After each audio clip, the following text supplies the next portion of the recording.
Hey everybody, Sean from Rest to Live here. So, got an interesting one for you today, and unfortunately, it's actually happened to me a few times, and it seems like it happens to a lot of people. So, I wanted to talk about it. Real quick, what do Pepsi and Coke have to do with me getting banned on Facebook? Well, let me tell you, and let me tell you also what you can do if it happens to you and how to get it reversed. One of the first things I want to call out is, as creators on social media, we are always at risk of having what we create being taken down or controlled by someone else. It's the name of the game. We have to work on the infrastructure that's provided.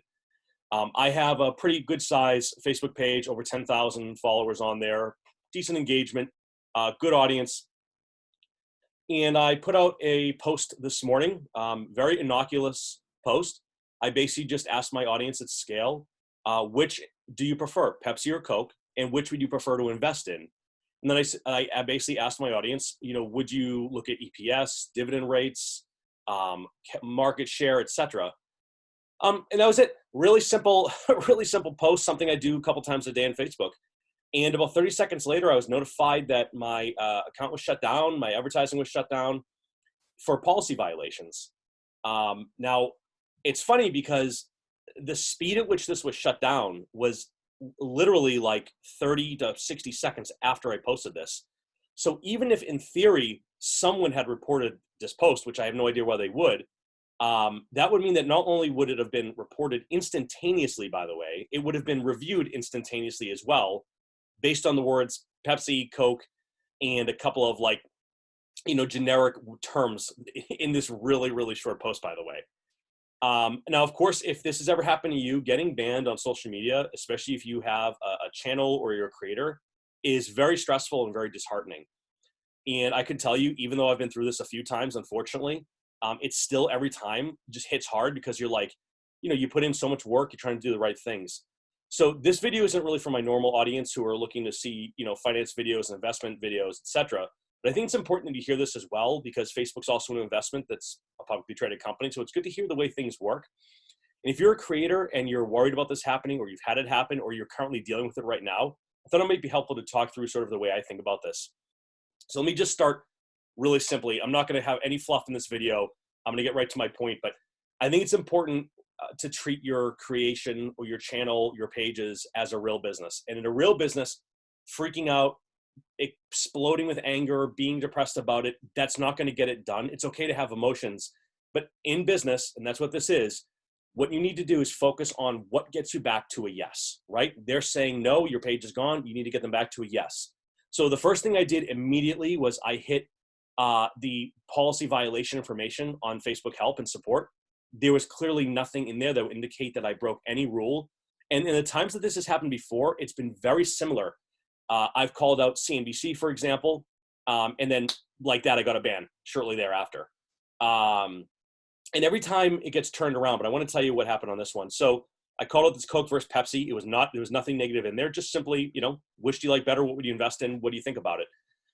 I get the email that my advertising account's been shut down. I'm instantly charged for any open invoices for Facebook. And then I can no longer turn anything on, have anything reviewed, etc. I'm essentially locked out of it. So the process is luckily not that difficult. So there is a review process, but the reason why I think it's important to check the policy first is if you haven't done that for a while or you're relatively new to this and you've never actually seen what violates those policies, it's good to make sure that it's not something silly that you could fix really quickly.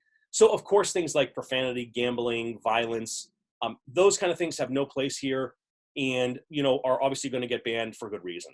But there are things like grammatical errors, non-valuable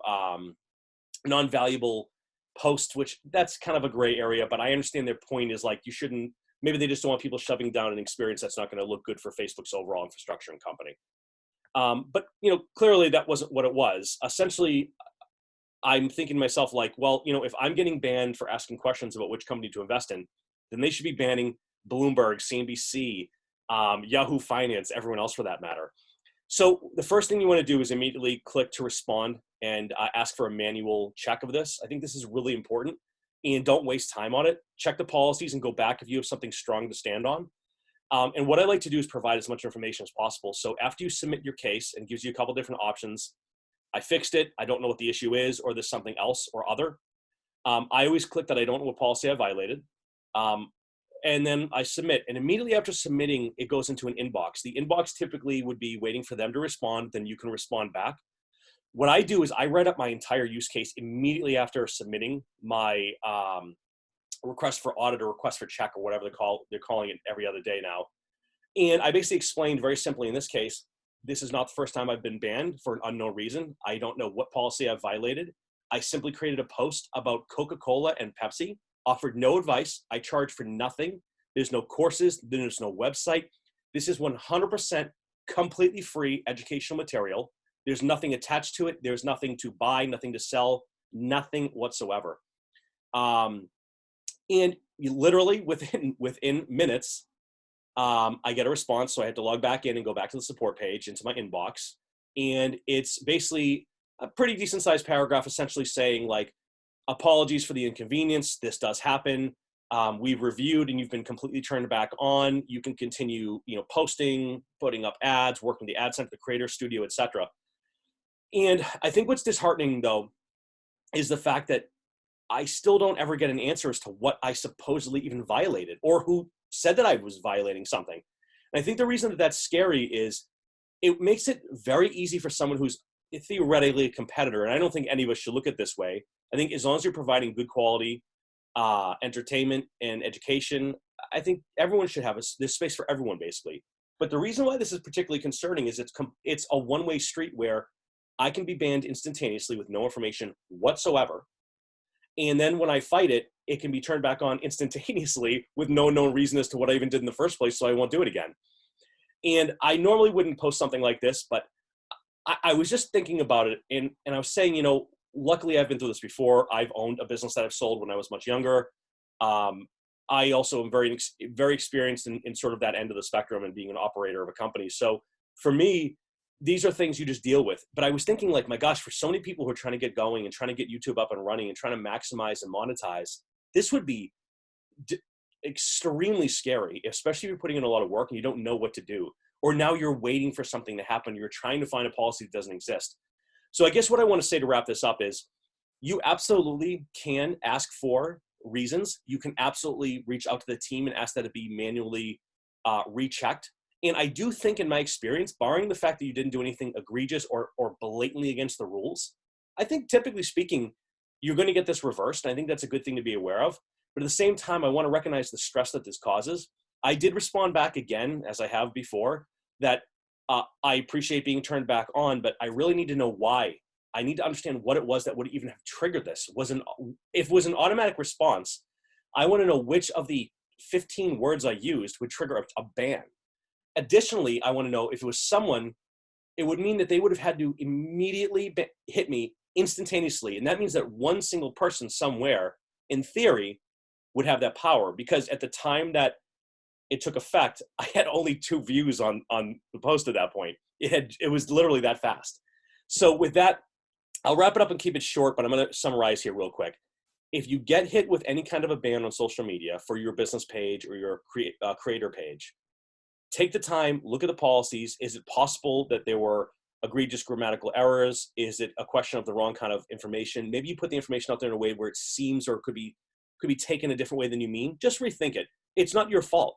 And remember that, it's not your fault. You can fix these things and get it turned around. And then make sure you don't waste time. Respond to them, give as much information as you can, and honestly take a breath. It is really stressful. It really, really is. But you got this. If you're creating stuff on here and you're providing value, then keep doing what you do, right? I've been in the investing space for a very long time, over 20 years, both operating, both on the other side. I mean, I've been around this thing, right? So I'm not asking for anything. There's nothing to buy, sell. There's no products. There's no courses. There's nothing. I just like doing this. So for me, it feels very personal because, hey, you're sort of like attacking me for doing nothing when I know for a fact that there's lots of advertisers who are a lot bigger. One thing I also want to call out, sorry, I should have mentioned this earlier. Look for other pages that are like you and see what they're posting. And if they're not getting shut down or banned for very similar things, I think you're perfectly within your right to call that out. So, I literally put it in writing that if I'm being banned for posting about, how to look at an investment or news that's coming down the wire or earnings results that have come across for companies, if that's a violation, then you need to shut down all these other channels as well. And I put that in writing too. Now, of course, I'm a very polite guy by nature, so I never think you have to go over the top. And I think typically they will do the right thing, but just don't freak out. Other than that, have a great day. Keep creating content. Keep doing you. I think it's really important that you do it.